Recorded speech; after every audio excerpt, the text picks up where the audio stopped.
প্রিয় ছাত্রছাত্রী কেমন আছো? আশা করি সকলে ভালো আছো। চলে এসেছি তোমাদের কাছে আজকে নতুন একটা বিষয় নিয়ে। তো আজকের বিষয় হচ্ছে পরিবেশ। তো পরিবেশের উপর গুরুত্বপূর্ণ কতগুলি প্রশ্ন। তো চলো দেরি না করে প্রশ্নগুলো দেখে নিই। দেখো আজকের প্রথম প্রশ্ন বলছে যে দাঁতে মাড়ি থেকে রক্ত পড়ে কোন ভিটামিনের অভাবে? অপশানগুলো দেখে নাও। অপশান 1 বলছে vitamin A, option 2 vitamin B complex, option 3 vitamin C, option 4 vitamin D. তো দাঁতের মাড়ি থেকে রক্ত পড়ে, এটা কিন্তু অপশান নাম্বার 3 হবে। ভিটামিন সি এর অভাবে কিন্তু দাঁতের মাড়ি থেকে রক্ত পড়ে। অপশান নাম্বার 3 হলো এই প্রশ্নের সঠিক উত্তর। চলে যাচ্ছি পরবর্তী 2 নাম্বার প্রশ্নে। বলছে পেশির সংকোচন স্বাভাবিক রাখে যে ধাতুর আয়ন। পেশির যে সংকোচন সেটা কোন ধাতু স্বাভাবিক রাখে? অপশানগুলো কি বলছে? Option 1 Na, option 2 Ca, option 3 Mg, option 4 Fe। তো এই প্রশ্নের সঠিক উত্তর হয়ে যাবে option number 2 Ca। Option number 2 হলো অর্থাৎ ক্যালসিয়াম। অপশান নাম্বার 2 হলো এই প্রশ্নের সঠিক উত্তর।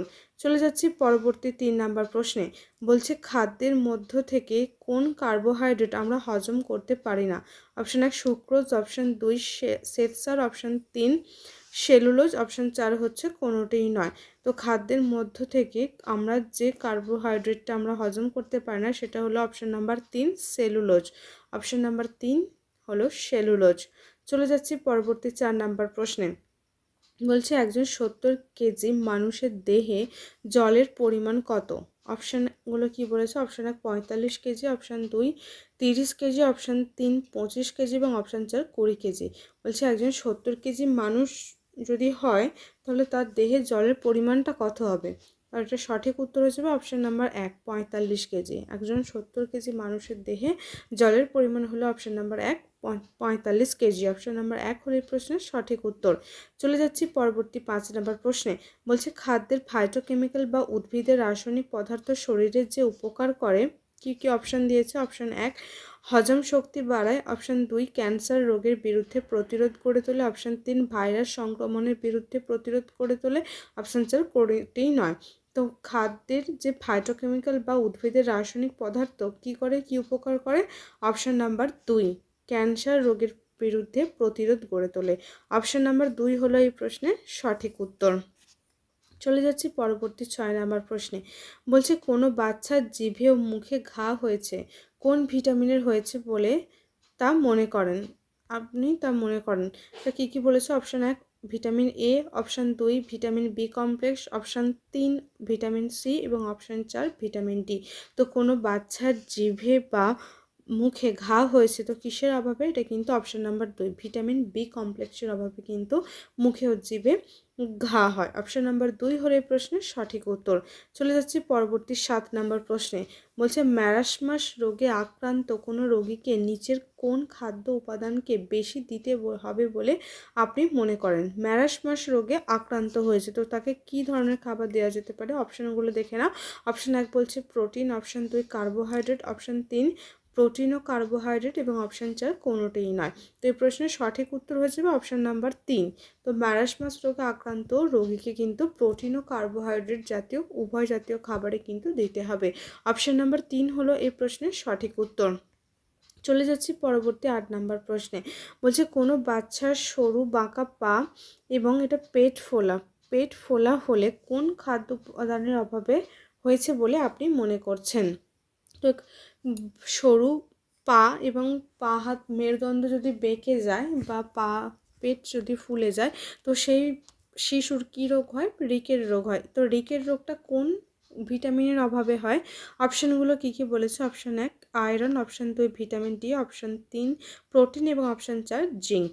তো রিকেট রোগ কিন্তু হয়, আমি আগেও বলেছি, আগের যে ক্লাসগুলো যারা ফলো করো তারা অবশ্যই জানো। তো রিকেট রোগ হয় কিন্তু অপশান নাম্বার 2 ভিটামিন ডি এর অভাবে কিন্তু রিকেট রোগ হয়। অপশান নাম্বার 2 হলো এই প্রশ্নের সঠিক উত্তর। চলে যাচ্ছি পরবর্তী 9 নাম্বার প্রশ্নে। বলছে কোনো বাচ্চার চামড়া ব্যাঙের যে চামড়া হয় তার মতো খসখসে হলে কোন উপাদানের অভাবে হয়েছে বলে আপনি মনে করছেন? অপশান কি বলেছে? Option 1 vitamin A, option 2 vitamin C, option 3 vitamin K, option 4 হচ্ছে ক্যালসিয়াম। তো কোনো শিশুর চামড়া যদি ব্যাঙের গায়ের মতো খসখসে হয় তাহলে তার মধ্যে কিসের অভাব, কোন ভিটামিনের অভাব দেখা যায়? এই প্রশ্নের সঠিক উত্তর হয়ে যাবে কিন্তু অপশান নাম্বার 1, ভিটামিন এ। ভিটামিন এর অভাবে কিন্তু শিশুদের গায়ের চামড়া খসখসে হয়ে যায়। চলে যাচ্ছি পরবর্তী 10 নম্বর প্রশ্নে। বলছে বাচ্চার কোয়াশিয়কর রোগের কারণ হলো যে উপাদানটি, কোনটার অভাবে এই কোয়াশিয়কর রোগটি হয়? অপশানগুলো কি বলছে? Option 1 protein, option 2 carbohydrate, option 3 calcium, option 4 vitamin B complex. তো এই প্রশ্নের সঠিক উত্তর হবে কিন্তু অপশান নাম্বার 1 প্রোটিন। প্রোটিনের অভাবে কোয়াশিয়কর রোগ হয়। আর একটা কি বললাম? ম্যারাসমার। তো এই রোগটি হয় কিন্তু কিসের অভাবে? সেটা কিন্তু প্রোটিন ও কার্বোহাইড্রেট উভয়ের অভাবই হয়, কিন্তু এখানে কোয়াশিয়কর এই রোগটি হচ্ছে কি প্রোটিনের অভাবে। তাই এই প্রশ্নের সঠিক উত্তর হয়ে গেল অপশন নাম্বার 1। চলে যাচ্ছি পরবর্তী 11 নম্বর প্রশ্নে। বলছে স্বাভাবিক ওজন থাকার জন্য একজন সুস্থ মানুষের বিএমআই কত হওয়া উচিত? অপশান কি বলেছে? অপশান 1 18.5 থেকে 25, অপশান 2 25 থেকে 30, অপশান 3 30 থেকে 40, অপশান 4 কোনোটিই নয়। তো একজন স্বাভাবিক মানুষের ওজন থাকার জন্য একজন সুস্থ মানুষের বিএমআই কতটা হওয়া দরকার? অপশানগুলো সঠিক উত্তর হয়ে যাবে কি অপশান নাম্বার 1 18.5 থেকে 25। অপশান নাম্বার 1 হলো এই প্রশ্নের সঠিক উত্তর। চলে যাচ্ছে পরবর্তী 12 নম্বর প্রশ্নে। বলছে স্থূলত্বের কারণে যে যে সমস্যাগুলি হয়, মানে কোনো ব্যক্তি যদি মোটা হয়ে যায় তার কারণে কি কি সমস্যা হতে পারে, কি কি অপশান বলছে? অপশান 1 বলছে উচ্চ রক্তচাপ ও নার্ভের সমস্যা, অপশান 2 ডায়াবেটিস ও কিডনির সমস্যা, অপশান 3 উচ্চ রক্তচাপ ও ডায়াবেটিস এবং অপশান 4 কোনোটাই নয়। তো স্থূলত্বের কারণে যে রোগটা হয় সেটা কিন্তু অপশান নাম্বার 1 উচ্চ রক্তচাপ ও ডায়াবেটিস। অপশান নাম্বার 1 হলো এই প্রশ্নের সঠিক উত্তর। চলে যাচ্ছি পরবর্তী 13 নম্বর প্রশ্নে। বলছে চাউমিনে থাকা সম্ভাব্য ক্যান্সার রোগ সৃষ্টিকারী হিসেবে কোন উপাদানটি থাকে চাউমিনে? কি কি অপশান দিয়েছে? Option 1 saccharin, option 2 carrageenan, option 3 ajinomoto, option 4 কোনোটাই নয়। তো চাউমিনের যে উপাদানটি ক্যান্সার রোগ সৃষ্টি করে সেটা কিন্তু হয়ে যাবে অপশান নাম্বার 1 অ্যাজিনামোটো। অপশান নাম্বার 3 হলো এই প্রশ্নের সঠিক উত্তর। চাউমিনের থাকা সম্ভাব্য ক্যান্সার সৃষ্টি করে কিন্তু অপশান নাম্বার 3 অ্যাজিনোমোটো হবে। চলে যাচ্ছি পরবর্তী 14 নম্বর প্রশ্নে। বলছে বিরিয়ানিতে হলুদ রং করার জন্য দামি কেশরের পরিবর্তে সস্তা যে রাসায়নিকের ব্যবহার করা হয় সেটির নাম কি? যে বিরিয়ানি খাই, তো বিরিয়ানিতে যে হলুদ রংটা দেওয়া থাকে সেটা কেশরের পরিবর্তে যে সস্তা জিনিসটা দেওয়া হয় সেটা কি? অপশানগুলো কি কি বলেছে? অপশান 1 গুঁড়ো হলুদ, অপশান 2 মেটানিল ইয়েলো, অপশান 3 এলামাটি এবং অপশান 4 হচ্ছে মেটালিক ইয়েলো। তো এই প্রশ্নের সঠিক উত্তর হয়ে যাবে কিন্তু option number 2 metanil yellow. Option number 2 হয়ে গেল এই প্রশ্নের সঠিক উত্তর। চলে যাচ্ছি পরবর্তী 15 নম্বর প্রশ্নে। বলেছে কি যেখানে জ্যাম জেলি প্রভৃতিতে সংরক্ষক হিসেবে যে রাসায়নিক পদার্থটিকে ব্যবহার করা হয়, জ্যাম জেলিকে সংরক্ষণ করার জন্য যে রাসায়নিক পদার্থটি ব্যবহার করা হয় তা হলো, কি কি অপশান দিয়েছে? অপশান 1 বলছে sodium carbonate, option 2 sodium phosphate, option 3 sodium benzoate এবং অপশান 4 কোনোটাই না। তো জ্যাম জেলিকে সংরক্ষণ করার জন্য যে রাসায়নিকটি ব্যবহার করা হয় সেটা কিন্তু option number 3 sodium benzoate. Option number 3 হলো এই প্রশ্নের সঠিক উত্তর। চলে যাচ্ছি পরবর্তী 16 নম্বর প্রশ্নে। বলছে গরুর মাংস সঠিক তাপমাত্রায় রান্না না করলে যে সমস্যা হতে পারে, কি কি অপশান দিয়েছে? অপশান 1 গোল কৃমি শরীরে যেতে পারে, অপশান 2 ফিতা কৃমি শরীরে যেতে পারে, অপশান 3 ক্ষতিকর ব্যাকটেরিয়া শরীরে যেতে পারে, অপশান 4 ভাইরাস শরীরে যেতে পারে। তো গরুর মাংস সঠিকভাবে তাপমাত্রায় রান্না যদি না করা হয় তাহলে কিন্তু আমাদের শরীরে কি হতে পারে? ফিতা কৃমি শরীরে যেতে পারে। অপশান নাম্বার 2 হলো এই প্রশ্নের সঠিক উত্তর। চলে যাচ্ছি পরবর্তী 17 নম্বর প্রশ্নে। বলছে টাটকা সবজি রান্না করে খেলে যেমন স্বাদ থাকে, কয়েকদিন পরে যদি সেই সবজিটার সেই স্বাদ থাকে না, সেই সব স্বাদ থাকে না, তার কারণ কি? বলছে কি কি অপশান দিয়েছে? অপশান 1 সবজির কোষ থেকে পার হওয়া উৎসেচক সবজিকে নষ্ট করে দেয়, অপশান 2 সবজির ব্যাকটেরিয়া বাসা বাঁধে তাই নষ্ট হয়ে যায়, অপশান 3 সবজিতে ছত্রাক জন্মানোর কারণে স্বাদ নষ্ট হয়ে যায়, অপশান 4 কোনোটাই নয়। তো টাটকা সবজি রান্না করে খেলে যে মানে স্বাদটা পাই, পরবর্তীকালে আমরা সেই স্বাদটা পাই না। তার কারণ কি? অপশান নাম্বার 1 হবে, সবজির কোষ থেকে বের হয়ে যাওয়া উৎসেচক কী করে? সবজিকে নষ্ট করে দেয়। অপশান নাম্বার 1 হলো এই প্রশ্নের সঠিক উত্তর। চলে যাচ্ছি পরবর্তী 18 নম্বর প্রশ্নে। বলছে নষ্ট হয়ে যাওয়া কমলা লেবুর খোসার উপরে সাদা সাদা দাগ দেখতে পাওয়া যায়, এর কারণ কি? Option 1 bacteria, option 2 virus, option 3 amoeba, option 4 ছত্রাক। তো নষ্ট হয়ে যাওয়া কমলা লেবুর খোসার উপরে যে সাদা সাদা দাগ দেখতে পাওয়া যায় তার কারণ কিন্তু হবে অপশান নাম্বার 4 ছত্রাক। অপশান নাম্বার 4 হলো এই প্রশ্নের সঠিক উত্তর। চলে যাচ্ছি পরবর্তী 19 নম্বর প্রশ্নে। বলছে ইলিশ মাছকে নুন মাখিয়ে অনেক দিন রাখা যায়, এই নুন এখানে কি কাজ করে? অপশানগুলো কি বলছে? অপশান 1 জীবাণুনাশক, অপশান 2 জীবাণু সংক্রামক আটকে দেয়, অপশান 3 কোষের ভিতর থেকে জল বের করে দেয়, এবং অপশান 4 হচ্ছে এদের কোনোটিই নয়। তো ইলিশ মাছের নুন মাখিয়ে যে অনেকদিন রাখা হয় এটা কিন্তু জীবাণু সংক্রামক হিসেবেও কাজ করতে পারে নুনটা, আবার কি কোষের ভিতর থেকে জল বের করে দেয়, এটাও কিন্তু হবে। কিন্তু এক্ষেত্রে সঠিক উত্তর হবে অপশান নাম্বার 3। এখানে কিন্তু এটাও হতে পারে জীবাণু সংক্রামক আটকে দেয়, নুন কিন্তু এক্ষেত্রে ব্যবহৃত হয়, আবার কিন্তু এটা সঠিক উত্তর হবে অপশান নাম্বার 3। কোষের ভিতর থেকে যে জল থাকে সেই জলটাকে মানে বের করে দেয়, যার ফলে কি হয়? মাছটাকে শুকনো রাখে, মানে বেশি দিন সেটাকে টিকিয়ে রাখার জন্য বা যাতে পচে না যায় তার জন্য। তো অপশান নাম্বার 3 হলো এই প্রশ্নের সঠিক উত্তর। চলে যাচ্ছি পরবর্তী 20 নম্বর প্রশ্নে। বলছে শুয়োরের মাংস রান্নার সময় ভালোভাবে যদি সিদ্ধ না হয় তাহলে যে পরজীবী খাদ্যের মাধ্যমে আমাদের শরীরে যেতে পারে, যদি শুয়োরের মাংসকে সঠিকভাবে রান্না করা না হয় তাহলে কি আমাদের শরীরে ক্ষতি করতে পারে, বা কোন পরজীবীটা আমাদের শরীরে প্রবেশ করতে পারে? কী কী অপশান দিয়েছে? অপশান 1 গোলকৃমি, অপশান 2 ফিতাকৃমি, অপশান 3 গোলকৃমি ও ফিতাকৃমি উভয়, অপশান 4 কোনোটিই নয়। তো এটার সঠিক উত্তর হয়ে যাবে অপশান নাম্বার 3 গোলকৃমি ও ফিতাকৃমি উভয়। চলে যাচ্ছি পরবর্তী 21 নম্বর প্রশ্নে। বলছে তরল খাবারকে জীবাণুমুক্ত করার জন্য পাস্তুরাইজেশন পদ্ধতির সাহায্য নেওয়া হয়, এই পাস্তুরাইজেশন আসলে কি? অপশানগুলো কি বলেছে? অপশান 1 রান্না করা খাদ্যের জীবাণুমুক্ত করার পদ্ধতি, অপশান 2 প্যাকেটজাত তরল পদার্থের জীবাণুমুক্ত করার পদ্ধতি, অপশান 3 পানীয় জলের জীবাণুমুক্ত করার পদ্ধতি, এবং অপশান 4 কোনোটিই নয়। তো এই প্রশ্নের সঠিক উত্তর হয়ে যাবে কিন্তু অপশান নাম্বার 2 প্যাকেটজাত যে তরল পদার্থ সেটাকে কিন্তু এটা জীবাণু হবে, জীবাণু মুক্ত করার পদ্ধতি। অপশান নাম্বার 2 হলো এই প্রশ্নের সঠিক উত্তর। চলে যাচ্ছি পরবর্তী 22 নম্বর প্রশ্নে। বলছে এসপারটেম একটি খাদ্য সংযোজক পদার্থ, এটি ব্যবহার করা হয় কেন? এসপারটেমকে কেন ব্যবহার করা হয়? অপশানগুলো কি বলছে?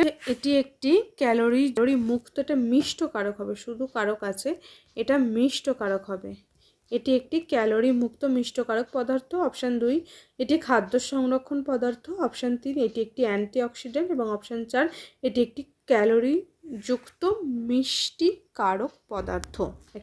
এটা ক্যালোরি মুক্ত, একটি ক্যালোরি যুক্ত। তো এসপারটেম একটি খাদ্য সংযোজকটা কিন্তু ব্যবহার করা হয় কি? এটা ক্যালোরি মুক্ত, ক্যালোরি থাকে না, ক্যালোরি মুক্ত মিষ্টকারক পদার্থ।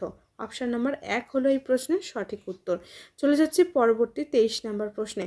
বলছে যে সমস্ত প্যাকেটে যত তরল খাদ্য এক্সপায়ার ডেট থাকে সেগুলিতে কি করা থাকে?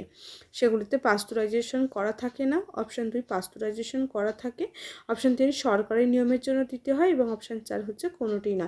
মানে যে সমস্ত প্যাকেটগুলোতে এক্সপায়ার ডেট লেখা থাকে সেগুলোতে কি করা হয়? সেখানে কিন্তু পাস্তুরাইজেশন করা থাকে।